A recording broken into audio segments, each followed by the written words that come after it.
Lufthansa is receiving the first 787 this summer.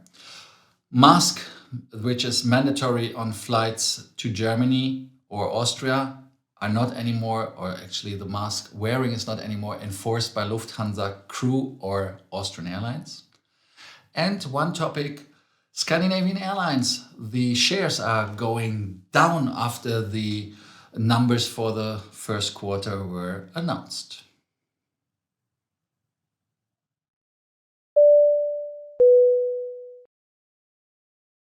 My name is Lars and I'm here to bring you more miles, more points and more status. Don't forget to subscribe if you don't want to miss your daily dose on the topics, more miles, more points, more status. Of course, we have aviation news and thank you for the feedback for the first show you gave me. Today in the show, of course, we like your commenting, your subscribing and your like, and most definitely your bell, that you get notifications when we go online. First topic that we are covering today is the mask. The mask is something which was mandatory in a lot of countries. A lot of airlines scrapped this, Scandinavian Airlines, Finnair, to name only two. Then the Lufthansa Group started to do that as well, with Swiss was the first. Then Lufthansa came and said they will stop doing it. Even it is nationally required. The German government says you have to wear a face mask, but Lufthansa is not enforcing it anymore. They are, of course, making announcements, but like you say in German, Maskenstasi, that is what is not happening anymore. I have some of my colleagues who are flying or friends. They gave me the information, they are still checking on it. So just keep in mind, legally you are required, even they don't check, please be aware. But Austrian Airlines did this as well. The doctors and the people who are in charge say that is outrageous that you don't have this rule anymore and that you don't enforce it. But this is only until the 23rd of August. After that, they will decide what they do. Just comment down below the show notes what you think about it. Is the mask, in your opinion, a thing which should be mandatory still, or is it something which is bothering you so much that you say, I don't want it? Very challenging question. Economy light or light rates which are from airlines are always a kind of a pain in the butt. Why? Because when you are unbundling everything, Emirates Airlines did unbundle business class, Lufthansa does now unbundle the economy class even more. Light was always just mentioning that light meant that you were not allowed to have luggage which is checked in, only hand luggage and a small private item. Even for status guests, some airlines just say, no leash, no nothing, you have to pay. Now they say that even if you want a seat, which is specially assigned to you while booking, you have to pay.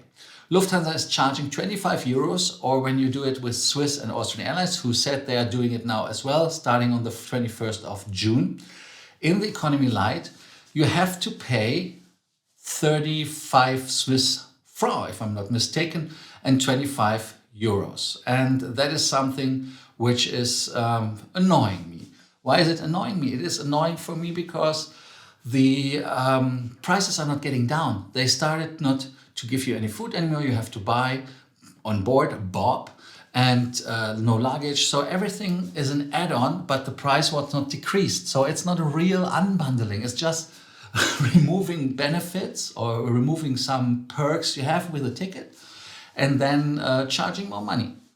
What is your opinion here? Is this something which is fair? Is this the future? Do you think that this unbundling will come to business class in European airlines, like in Finnair, even more? Lufthansa doesn't have a light rate as well now, but maybe it's coming.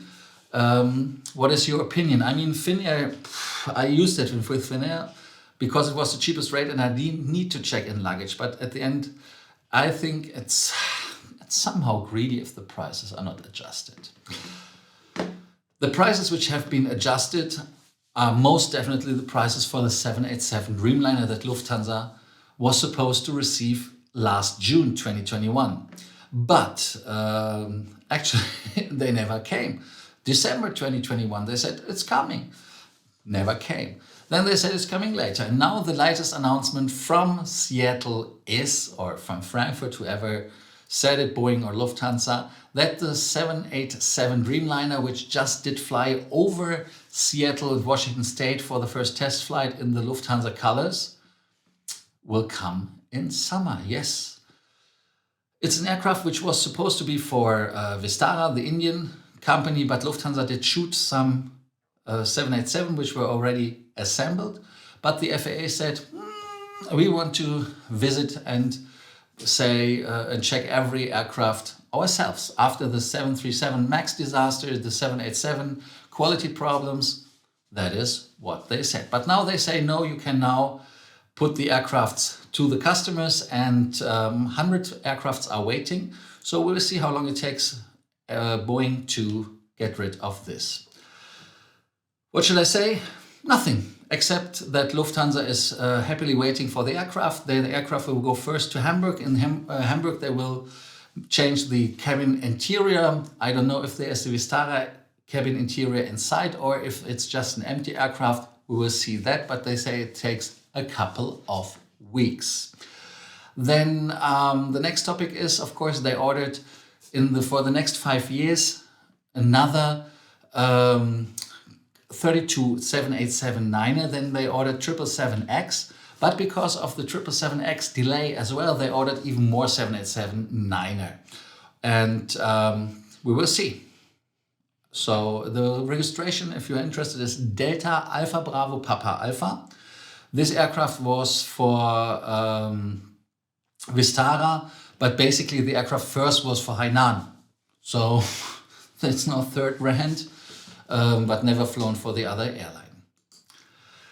Condor. I don't know if you know Condor. Condor is a German holiday airline which just made news because of their new outside painting, the livery.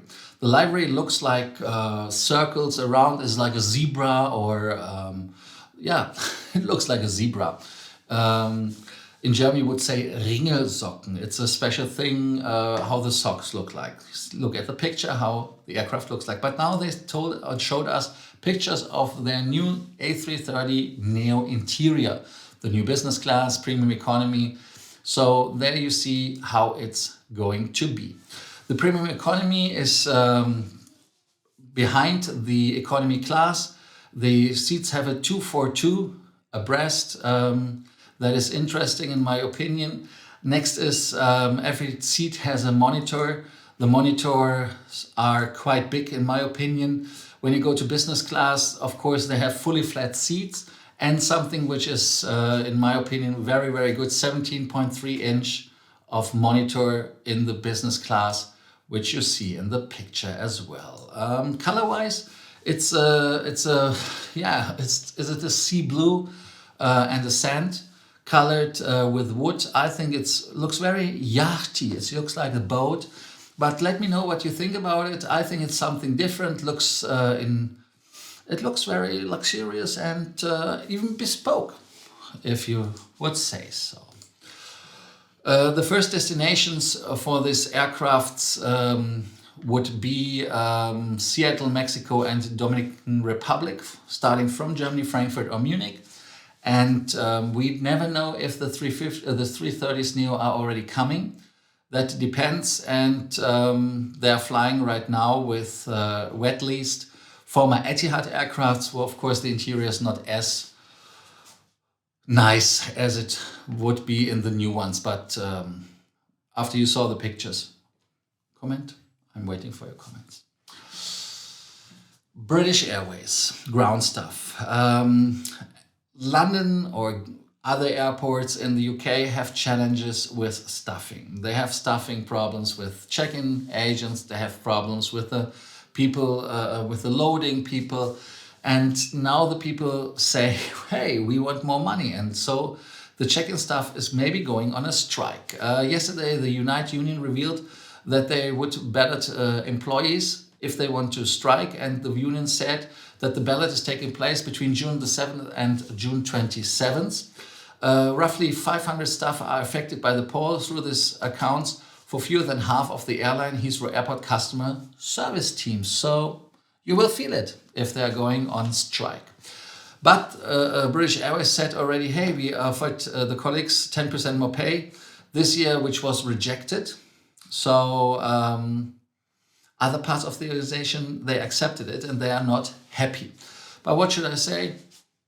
That is life. I think that strikes are, especially in aviation, a pain in the butt because there are so many unions involved that you have the feeling every time somebody is striking and you never know who is striking. So it's a problem. But in my opinion, it's always important that people are paid fair wages, and it's not acceptable that people cannot afford living and they need more jobs. So for that reason, I understand it. But again, here your opinion is as well important. Anyone out there who is a Singapore Airlines fan? If you're flying with Singapore Airlines through Singapore Changi, it's wonderful for you because the lounges at Changi opened again, the premium lounges. Yes, indeed. Let us start with the first class and business class lounge at Terminal 3. That one is open 24/7. Then the Singapore Airlines first class passengers can go into the private room, which is only open from 5:30 a.m. to 2:30 a.m. It's basically closed for 3 hours only, but that is maybe for cleaning, I don't know. What should I say to the lounges? The pictures are speaking for themselves. You see here the pictures from the first class lounge, and I think that the first class lounge is very, very nice. Now we are moving to the private room. The 50 billion Singapore dollars have been spent for that one. So you can imagine that there's a lot of money which is put to use. I like it, and I hope you like it as well. Comment down what you think about the new lounge. If you watched this morning the show about the mileage bargains from Lufthansa, other airlines are having the same. Air France, KLM are having a June promotion for awards where they give you 25% discount if you pay with miles. If you go for short or medium haul flights from Paris, for example, to Berlin or to Frankfurt, it's 4,500 points, which is only 75% of the regular price. The question is for me, but I don't use it in Europe, especially not Air France. I'm more a Lufthansa guy, but I wouldn't recommend to use them as well in short haul, except the prices are really high. Here I would recommend to go for the long haul, Dallas, Austin, Mexico. Mexico, even you can fly from Paris with Air France or with KLM from Amsterdam. Price-wise would be Mexico, 19,500 points. So you see that are for flights for both directions. Conclusion we can give you as well. It is not stating which cabin or which service class it is, but I think that it's economy only if the prices are so low. They should do a little bit of work up. They did renew the website, but there is a little bit more work to do. airBaltic. airBaltic is an airline that I personally like very much, from Riga or Helsinki, Tampere, and I enjoy their service in the 220 Airbuses because it's really a great service and I like it. They have kind of mileage bargains as well. They call it Flight E-Voucher. And the Flight E-Vouchers you have to book from 1st of June until 30th of June. And you can use the voucher for the 1st of July to the 28th of October. A lot of time to use it. They are economy class tickets here. It's very clearly stated what it is. And you can go to airbaltic.com. You can select a one-way or round trip and enter the voucher code. I have a gift card, blah, blah, blah. And then you can use it. These vouchers cost you 7,500 points instead of 10,500. They have 3 destinations this time as on offer. For the same pricing, it would be Riga-Pisa. The next one would be Riga to Thessaloniki in Greece, which personally is my favorite. And the other one would be Riga-Edinburgh. Let me know if you like airBaltic, if you like the offer, if you have maybe used this offer already. Scandinavian Airlines. Arco von Wolf, he announced the quarterly numbers and the shares are going down. Yesterday I had a piece in the German version already about it. There was in the top 11% down. Even today it's 5% down. Honestly, I have no idea what is happening with Scandinavian Airlines. But if you are a flyer with Scandinavian Airlines and Eurobonus Gold, Diamond, Pandion, who knows, I'm a Diamond. I like Scandinavian Airlines, but sometimes when it comes to service issues, they're a little bit a headache. But you can let me know what you think, and you can tell me, is this fair that the shares are going down, that the numbers are so bad? Is there a solution that you have maybe in your head as an armchair CEO that you could share? Arno van de Wolf, or van Wolf, funny name with the Dutch always. It's, how should I say it politely? He just says that the long haul fleet he cannot use because he cannot go to Asia. So he's asking the lessors to reduce the leasing cost. But in my opinion, that cannot be everything. I think that Scandinavian Airlines has, of course, always the problems with the unions, with the different bases, with Norway and Sweden, that the governments are always involved. So it's a kind of a headache. But I'm looking forward to hear from you down in the comments. And thank you for joining this takeoff from Frequent Traveler TV, this episode, second episode.